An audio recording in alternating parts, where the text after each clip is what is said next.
5 seconds.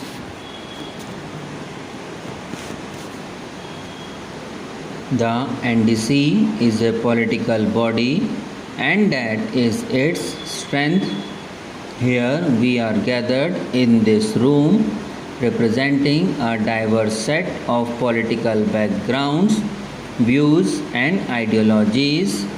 However, we are all, I believe, in agreement that economic development and the prosperity of every citizen is a collective national goal.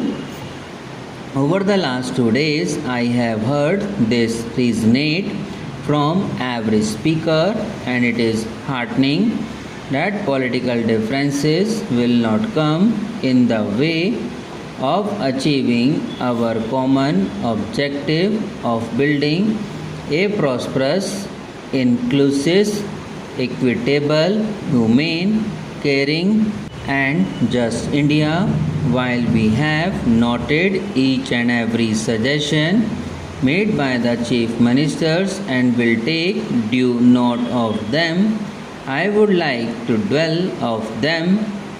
A number of chief ministers have expressed concern about issues relating to state finances, particularly the effect of the recommendations of the 12th Finance Commission, the level of permissible market borrowings and interest cost on borrowings. Some have raised issues related to mineral royalties and externally aided projects. The Finance Minister, in his intervention, has touched upon these, and I believe that he will work to allay any apprehensions that may exist. Healthy state finances are as important as healthy central finances, and fiscal prudence and stability must be our joint endeavor. Agriculture and irrigation have indeed been a common priority in all the chief ministers' interventions, and rightly so. Regenerating our agriculture credit system, providing some measure of relief to farmers, improving the quality of our extension work, attending to the specific needs and problems of dry lands and wastelands, and enhancing investments in irrigation have emerged as common concerns. Given the importance of this sector, I believe that we could give focused attention to this subject by constituting a subcommittee of the NDC, which could submit its reports within the next 6 months for inclusion in the approach paper to the 11th 5-year plan. I propose therefore that we agree to the formation of a subcommittee of the NDC for drawing up implementable action plans in agriculture and related issues.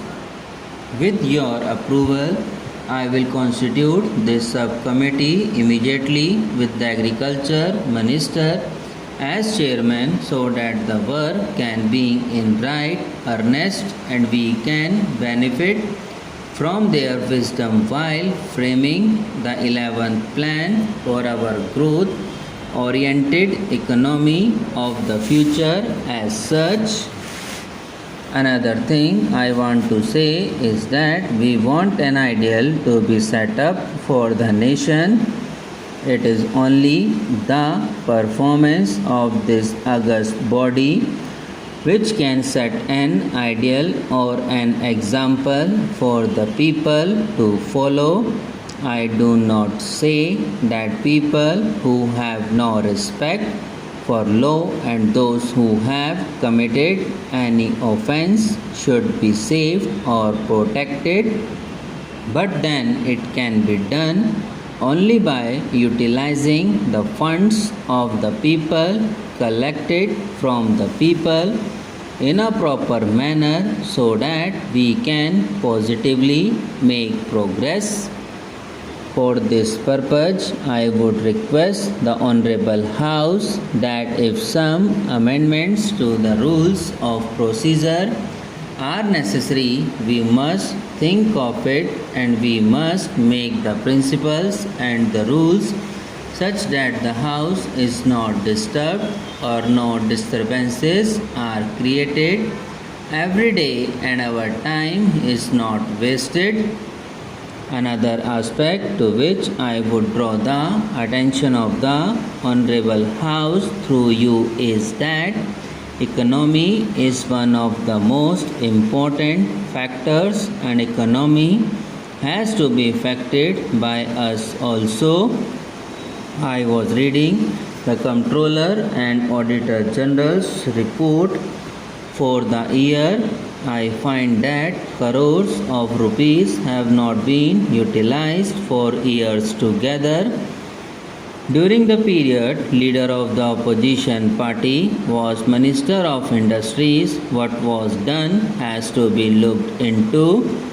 I would draw the attention of Honorable House to the fact that if you read the whole book, you will find no manual of accounts, no statements, and no documents reconciling the actual expenditure made, and nothing could be done.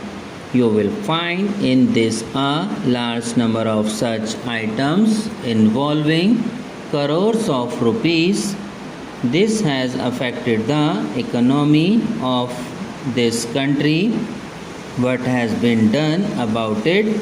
I would make a submission that wherever you find such wastages of money, in those cases a very stringent view has to be taken and those persons who are guilty must be punished. Individual responsibilities must be fixed.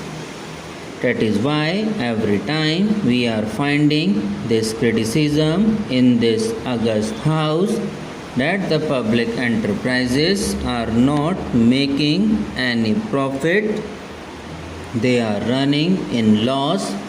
It is a must that the guilty must be punished because we are wedded to the principle of socialism and we want the poorer people of this country to come up.